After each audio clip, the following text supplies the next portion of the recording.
मैं जयंती झा और आप देख रहे हैं राष्ट्रीय समाचार। पहले बिना देर की एक नजर डालते हैं हेडलाइंस पर। रामकृपाल यादव ने भारत की जीत का जताया भरोसा। 19 केंद्रीय विद्यालय मिलने पर बधाई दी। पटना में भव्य कार्य जल्द पूरा होने की जताई उम्मीद। सहस्त्रकोटि लिंगम पर 1000 लीटर दूध से रुद्राभिषेक। महाशिवरात्रि पर विशेष पूजन और मंत्रोच्चार, बड़ी संख्या में भक्त शामिल। विशाखापट्टनम में बहुराष्ट्रीय नौसैनिक आयोजन IFR 2026, मिलान 2026 और IONS कॉन्क्लेव एक मंच पर समुद्री सुरक्षा और रणनीतिक सहयोग पर मंथन। स्तंभेश्वर महादेव मंदिर में महाशिवरात्रि तैयारी तेज। जंबूसर तट पर बढ़ेगी भक्तों की भीड़। पुलिस वॉलेंटियर तैनाती, खास व्यवस्था। बिहार सरकार का चीनी मिल खोलने फैसलों वाला पूरा फैसला सवालों में। सुरेंद्र राम ने योजना पर उठाए संदेह। अडानी समूह को जमीन देने पर जताया विरोध। महाशिवरात्रि के पावन अवसर पर बाबुलनाथ मंदिर में भक्तों का जनसैलाब उमड़ पड़ा है। मुंबई के इस विख्यात शिव मंदिर में सुबह से ही श्रद्धालुओं की लंबी कतारें देखने को मिल रही है। भक्त भगवान शिव के जलाभिषेक और फूल अर्पण कर सुख समृद्धि की कामना कर रहे हैं। मंदिर परिसर हर हर महादेव के जयकारों से गूंज रहा है। हर तरफ भक्ति का माहौल देखने को मिल रहा है। बताया जाता है कि बाबुलनाथ मंदिर करीब 200 साल से भी ज्यादा पुराना है और इसे भगवान शिव के प्राचीन स्वरूपों में से एक माना जाता है। मान्यता है कि यहाँ सच्चे मन से पूजा करने पर भक्तों की सभी मनोकामनाएं पूरी होती है। इतिहास के मुताबिक इस मंदिर में स्थापित शिवलिंग की खोज 18वीं शताब्दी में हुई थी, जिसके बाद यहाँ भव्य मंदिर का निर्माण कराया गया। मुंबई में समुद्र तट के करीब ऊंचाई पर स्थित ये मंदिर श्रद्धालुओं की आस्था का विशेष केंद्र है। महाशिवरात्रि के अवसर पर मंदिर को आकर्षक फूलों और रोशनी से सजाया गया है। भक्त घंटों इंतजार कर भगवान शिव के दर्शन कर रहे हैं। आस्था, विश्वास और भक्ति के संगम ने बाबुलनाथ मंदिर को एक बार फिर शिव भक्ति के रंग में रंग दिया है।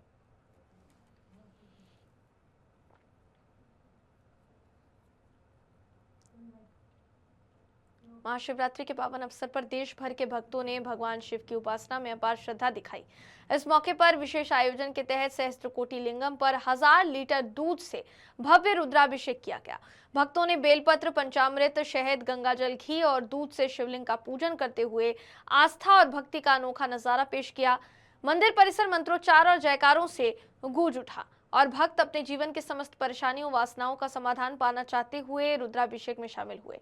यह आयोजन न सिर्फ धार्मिक दृष्टिकोण से महत्वपूर्ण था, बल्कि श्रद्धालुओं के लिए आस्था और सामाजिक एकता का प्रतीक भी बन गया।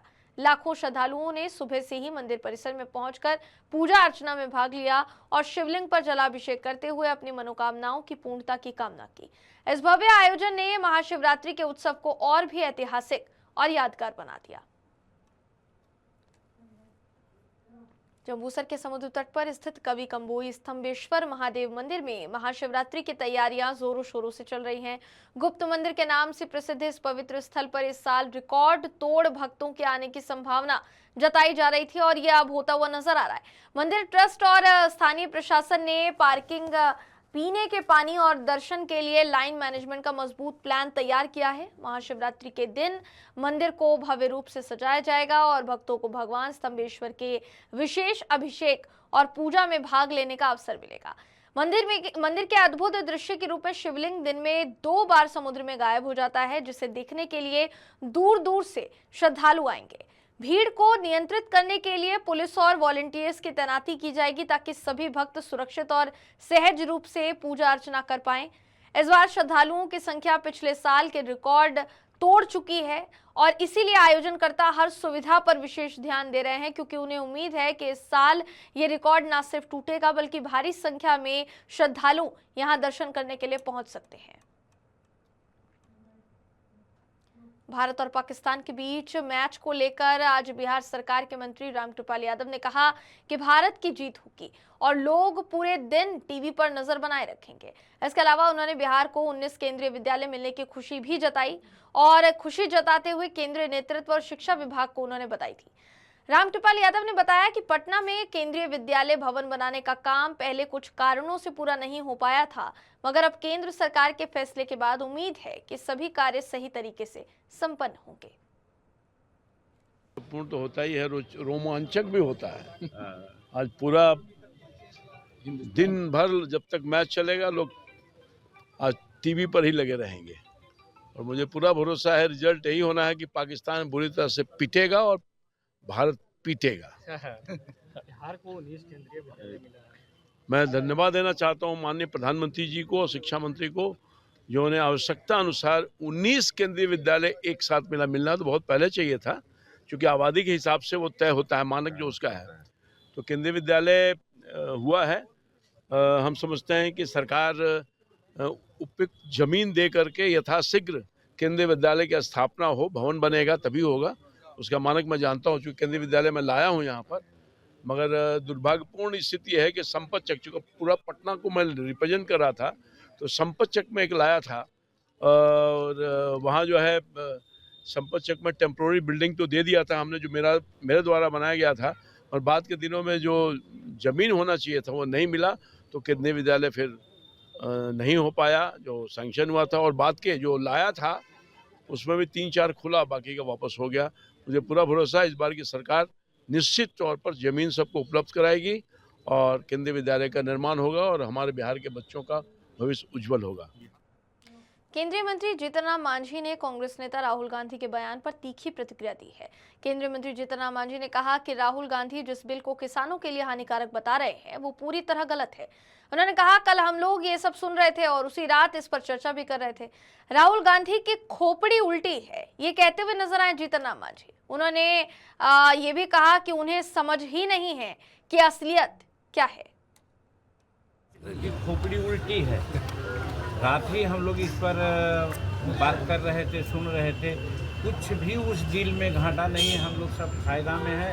5% कुछ ऐसा है, किसी के साथ तो लेन देन होता है ना भाई। हम 95% लाभ में हैं, 5% हमको कुछ सहन करना पड़ेगा, ये कौन बड़ी बात है। लेकिन वही 5% तो 95% राहुल जी कह रहे हैं, तो इसीलिए हम कह रहे हैं कि उनकी उल्टी।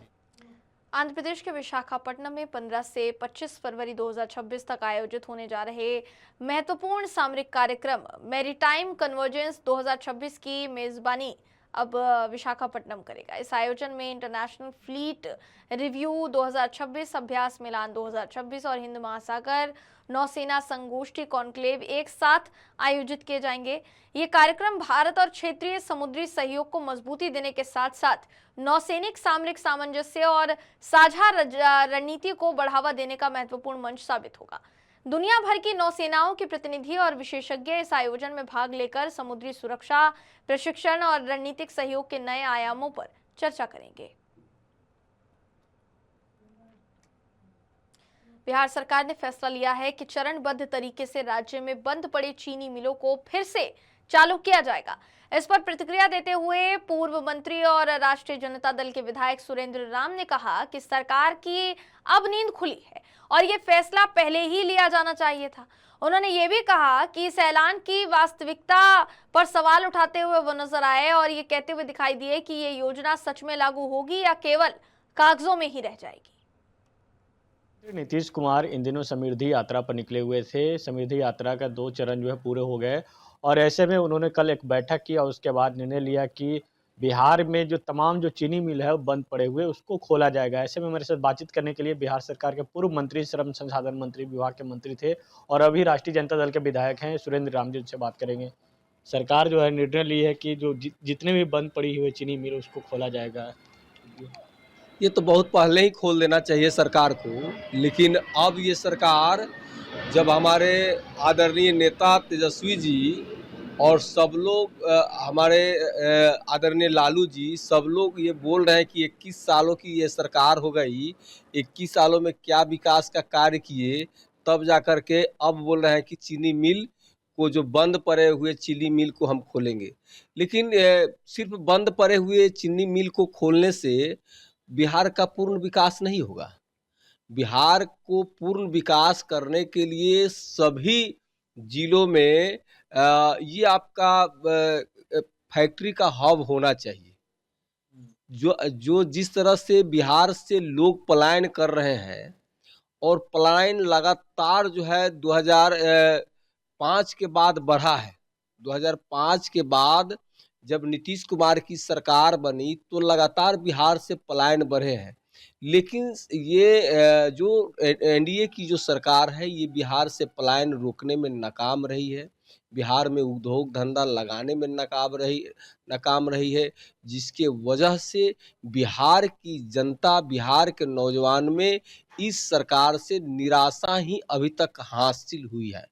अडानी को ही तो पिछले दफा ही 1 रुपये के दर पर जो है जमीन दी गई थी, उसका आप लोगों ने विरोध किया। फिर कहते हैं कि रोजगार के लिए अब आँख खुली है। एक तरफ विरोध भी कर रहे हैं, फिर कर रहे हैं सरकार की प्रशंसा भी। अब ये देख लीजिए, किसान की उपजाऊ भूमि अडानी को 1 रुपये में आप दे रहे हैं, तो किसान जाएंगे कहाँ? आज तो यहाँ किसानों की जो संख्या है, उनके अनुपात में जमीन का भी कमी है। आप देख रहे हैं, तो आप अडानी को ही क्यों दे रहे हैं? बिहार में बहुत सारे छोटे उद्योग को लगाने का पर्याप्त यहाँ सब चीज़ व्यवस्था है। छोटे उद्योग, मझले उद्योग, ये सब उद्योग को बढ़ावा देना चाहिए, जिसमें बहुत सारे बिहार के युवा बेरोजगार हैं। चाइना जो आप देख रहे हैं इतना डेवलप हुआ, तो बड़ा उद्योग लगा करके डेवलप नहीं हुआ। छोटे छोटे लघु उद्योग, सीमांत उद्योग, ये तमाम तरह की छोटे और मझले उद्योग ये लगेंगे, पढ़े लिखे नौजवान लगाएंगे, तब वहाँ तब जा कर के एक नहीं 1 लाख आप रोजगार के लिए नौजवानों को।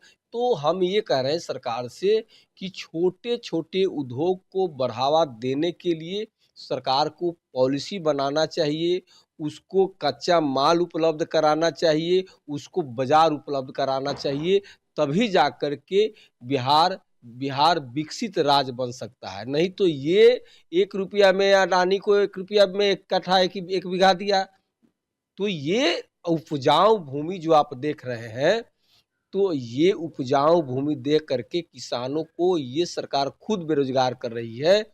घरेलू उद्योग होना चाहिए, छोटे छोटे कल कारखाना होना चाहिए। इसके लिए सरकार को अच्छा पॉलिसी बनाना चाहिए। अच्छा, जो ये सरकार निर्णय ली है कि जो बंद पड़े हुए चीनी मिल है उसको खोला जाएगा, तो इसको किस रूप से आप देख रहे हैं? देखिए, ये अच्छा चीज़ है, इसीलिए हम बोल रहे हैं कि अच्छा चीज़ है। इसको सरकार को बहुत पहले खोलना चाहिए, प्रयास करना चाहिए सरकार को। लेकिन अभी तो ये कह रही है, कब खुलेगा कि नहीं खुलेगा, ये तो देखने वाली बात है। सस्पेंस तो है ही है ना। इस सरकार जो है, कहती कुछ और है, करती कुछ और है, और जो कहती है वो डिफिनिटली वो नहीं करती है, ये बात है। चलिए, थे बिहार सरकार के पूर्व मंत्री सुरेंद्र राम जी साफ तौर पे कहते नजर आ रहे हैं कि सरकार कहती कुछ और है, करती कुछ और है। अब देखिए, चीनी मिल को लेकर उन्होंने घोषणा तो जरूर की है, लेकिन होगा कि ये भी नहीं, वो भी उस पर भी सस्पेंस जो है बरकरार है। कैमरा पर्सन विकास के साथ विवेक रंजन, राष्ट्रीय समाचार, पटना। मुंबई के लोकमान्य तिलक टर्मिनल स्टेशन पर 14 फरवरी को रेलवे सुरक्षा बल की सतर्कता से एक बड़ा हादसा टल गया। ऑपरेशन यात्री सुरक्षा के तहत रेलवे सुरक्षा बल यानी आरपीएफ एलटीटी के उप निरीक्षक आरपी बंजारी और प्रधान आरक्षक सचिन साबने ने अपनी सूझबूझ और तत्परता से एक यात्री की जान बचाई।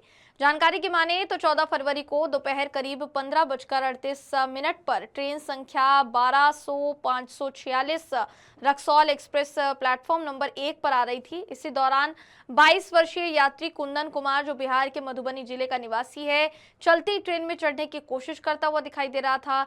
चलती ट्रेन में दरवाजा खोलकर चढ़ने की कोशिश में उसका संतुलन बिगड़ा और वो ट्रेन और प्लेटफॉर्म के बीच बने गैप में गिर गया।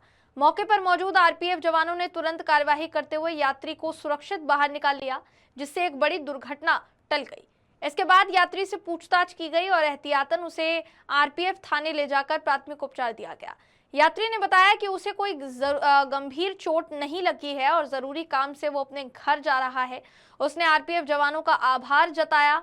बाद में यात्री कुंदन कुमार को सुरक्षित रूप से उसी ट्रेन से बैठाकर उसके गंतव्य स्थान के लिए रवाना कर दिया गया। रेलवे प्रशासन ने आरपीएफ के इस सराहनीय और कर्तव्यनिष्ठ कार्य की जानकारी वरिष्ठ अधिकारियों को भेजी है और सराहना की है। मैं चलती ट्रेन में चढ़ गया, सर बताया मेरे को। कौन से सर बचा? RBS sir. क्या कुछ चोट लगी आपको? नहीं, चोट नहीं लगा। कैसे गए आप? आधी स्लिप करके गिर गए। कहाँ गिरे? अंदर चले गए। तो अभी सुरक्षित है? हाँ, सुरक्षित। कुछ चोट भी नहीं। मुंबई में आतंकी गतिविधियों के खिलाफ बड़ी कार्यवाही हुई है। महाराष्ट्र की ये बात बता रहे हैं, जहां पर महाराष्ट्र एंटी टेररिज्म स्क्वाड यानी एटीएस ने राज्य भर में तड़के व्यापक सर्च ऑपरेशन चलाया है। मिली जानकारी की माने तो यवतमाल जिले के पुसद और उमरखेड़ इलाकों में 14 स्थानों पर छापेमारी की गई है। वहीं अहिल्यानगर में भी 7 ठिकानों पर एटीएस की टीम ने दबिश दी। सूत्रों की माने तो कुछ लोगों के संदिग्ध गतिविधियों में शामिल होने और आतंकी संगठनों के संपर्क में रहकर युवाओं को सक्रिय करने की कोशिशों की जानकारी मिलने के बाद ये कार्यवाही की गई है। बताया जा रहा है राज्य भर में कुल 21 ऐसे ठिकाने हैं जहां सर्च ऑपरेशन काफी समय से जारी है। इस दौरान कई लोगों को हिरासत में लेकर पूछताछ की जा रही है, जबकि कुछ इलेक्ट्रॉनिक उपकरण और दस्तावेज भी जांच के दायरे में लिए गए हैं। एटीएस की इस कार्यवाही को राज्य में सुरक्षा व्यवस्था के लिहाज से अहम माना जा रहा है और एजेंसियां पूरे मामले की गहराई से जांच कर रही हैं। महाराष्ट्र विधानसभा अध्यक्ष और एडवोकेट राहुल नार्वेकर को रायगढ़ के अलीबाग तालुका के महत्रोली गांव में एक किसान दंपत्ति द्वारा खरी खोटी सुनाए जाने का वीडियो बड़े पैमाने पर वायरल हो रहा है। इस वीडियो में एक महिला नार्वेकर के साथ मौजूद एक व्यक्ति को थप्पड़ मारते हुए भी दिखाई दे रही है। साथ ही संबंधित दंपत्ति ने राहुल नार्वेकर और उनके साथियों से सवाल किया कि जब हम घर पर नहीं थे तो हमारी जमीन में क्यों घुसे गए। इस दौरान राहुल नार्वेकर को वहां से निकलते हुए भी देखा जाता है। अलीबाग तालुका के महत्रोली गांव में सेजल शाह की 2.5 एकड़ जमीन विधानसभा अध्यक्ष राहुल नार्वेकर खरीदना चाहते हैं। इस जमीन की खरीद फरोख्त की प्रक्रिया जारी है। इसी कारण जमीन की माप करने के लिए राहुल नार्वेकर अपने साथियों के साथ मौके पर पहुंचे थे। उनके साथ जमीन की माप करने वाले कर्मचारी भी मौजूद थे। जमीन की माप शुरू करने से पहले आसपास के जमीन मालिकों को सूचना देना जरूरी था, मगर उन्हें इसकी जानकारी नहीं दी गई। अब तक ये जानकारी सामने आई है। वहीं सेजल शाह की जमीन के पास पाटिल दंपत्ति की भी जमीन है। पाटिल दंपत्ति एक शादी समारोह के लिए घर से बाहर गए हुए थे। इसी दौरान उन्हें जमीन की माप शुरू होने की जानकारी मिली, जिसके बाद वो तुरंत मौके पर पहुंचे। वहां उन्होंने देखा कि जमीन की माप करने वाले कर्मचारी उनकी जमीन में घुसे हुए थे। इस पर पाटिल दंपति ने राहुल नार्वेकर की मौजूदगी में माप प्रक्रिया पर आपत्ति जताई। उन्होंने कहा, जिस जगह पर आप खड़े हैं वो हमारी जमीन है। हम किसी कार्यक्रम के लिए बाहर गए थे तो आप हमारी जमीन में कैसे आ सकते हैं। इस पर उन्होंने आक्रामक रुख अपनाया, जिसके बाद नार्वेकर और उसके साथ मौजूद जितने भी लोग थे वहां से चले गए। ये वीडियो वायरल होने के बाद अलीबाग तालुका में मिलीजुली प्रतिक्रियाएं सामने आ रही है। कई लोगों के बीच ये चर्चा भी शुरू हो गई है कि जमीन की माप करते समय आसपास के जमीन मालिकों को जानकारी आखिर क्यों नहीं दी गई थी। साथ ही नागरिकों के बीच ये भी चर्चा है कि राहुल नार्वेकर अपने पद का इस्तेमाल कर प्रशासनिक तंत्र का गलत उपयोग कर रहे हैं। महाराष्ट्र में इतिहास और राजनीतिक बयानबाजी को लेकर सियासत तेज हो गई है। हर्षवर्धन सकपाल के एक ट्वीट ने नया विवाद खड़ा कर दिया है। अपने ट्वीट में सकपाल ने यह कहा कि छत्रपति शिवाजी महाराज की वीरता अद्वितीय है और वो देश की शान है, जबकि टीपू सुल्तान को भी ताकतवर और स्वराज्य प्रेमी बताते हुए उन्होंने दावा किया कि टीपू सुल्तान ने शिवाजी महाराज के आदर्शों को अपनाकर अंग्रेजों के खिलाफ लड़ाई लड़ी थी। सकपाल ने इसी मुद्दे पर देवेंद्र फडणवीस और भारतीय जनता पार्टी पर भी निशाना साधते हुए कहा कि महाराष्ट्र की जनता इतिहास से भली भांति परिचित है। उन्होंने राष्ट्रीय स्वयंसेवक संघ और भगत सिंह कोश्यारी से जुड़े पुराने बयानों का भी जिक्र किया। साथ ही सकपाल ने अपने सोशल मीडिया पोस्ट में कुछ तस्वीरें साझा करते हुए दावा किया कि संविधान की मूल प्रति में शिवाजी महाराज और टीपू सुल्तान दोनों की तस्वीरें दर्शाई गई है। अब इस बयान को लेकर राजनीतिक गलियारों में प्रतिक्रियाओं का दौर और तेज हो गया है। भारत और पाकिस्तान के बीच आज के मैच को लेकर बिहार सरकार के मंत्री रामकृपाल यादव ने कहा कि भारत की जीत होगी और लोग पूरे दिन टीवी पर नजर बनाए रखेंगे। इसके अलावा उन्होंने बिहार को 19 केंद्रीय विद्यालय मिलने की खुशी जताते हुए केंद्रीय नेतृत्व और शिक्षा विभाग को बधाई दी। पूर्ण तो होता ही है, रोमांचक भी होता है। आज पूरा दिन भर जब तक मैच चलेगा लोग आज टीवी पर ही लगे रहेंगे और मुझे पूरा भरोसा है रिजल्ट यही होना है कि पाकिस्तान बुरी तरह से पिटेगा और भारत पीटेगा। बिहार को 19 केंद्रीय विद्यालय मिला। मैं धन्यवाद देना चाहता हूं माननीय प्रधानमंत्री जी को और शिक्षा मंत्री को, जो उन्हें आवश्यकता अनुसार 19 केंद्रीय विद्यालय एक साथ मिलना तो बहुत पहले चाहिए था, क्योंकि आबादी के हिसाब से वो तय होता है मानक जो उसका है। तो केंद्रीय विद्यालय हुआ है हम समझते हैं कि सरकार उपयुक्त जमीन दे करके यथाशीघ्र केंद्रीय विद्यालय की स्थापना हो, भवन बनेगा तभी होगा।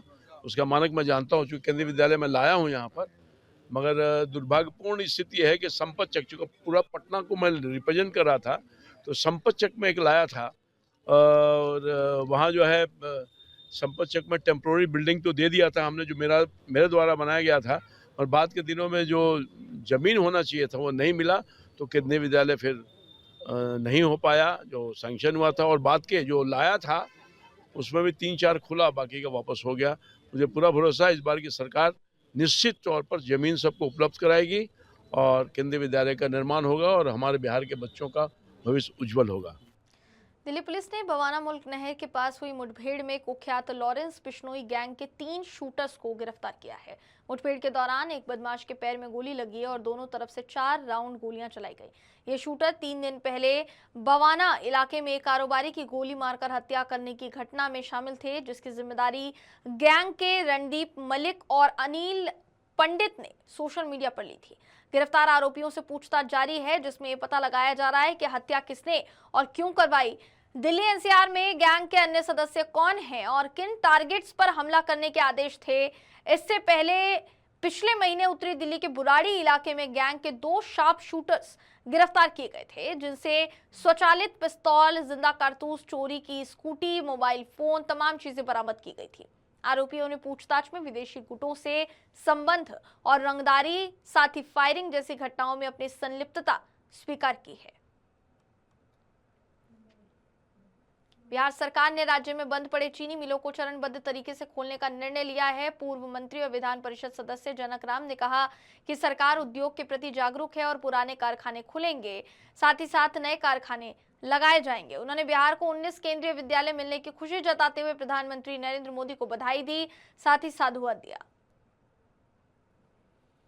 सरकार के जो बंद पड़े उद्योग का काम है, ये सरकार कटिबद्ध है। चरणबद्ध तरीके से सभी बंद पड़े कारखानों को चालू भी करना है और नए उद्योग भी लगाना है।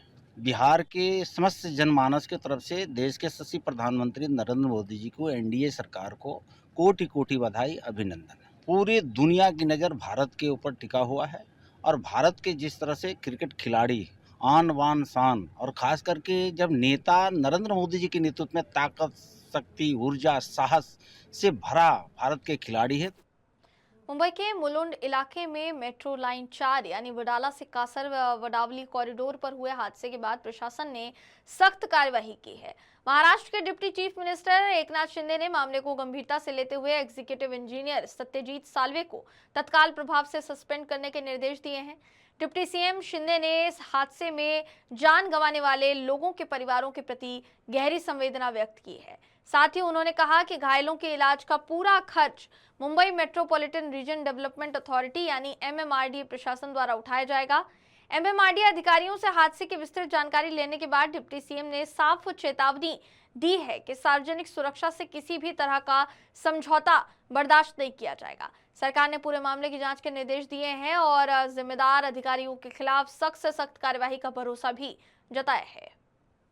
फिलहाल खबरों में बस इतना ही। खबरों का सिलसिला यूं ही जारी रहेगा। देश और दुनिया की तमाम खबरों के लिए देखते रहिए राष्ट्रीय समाचार।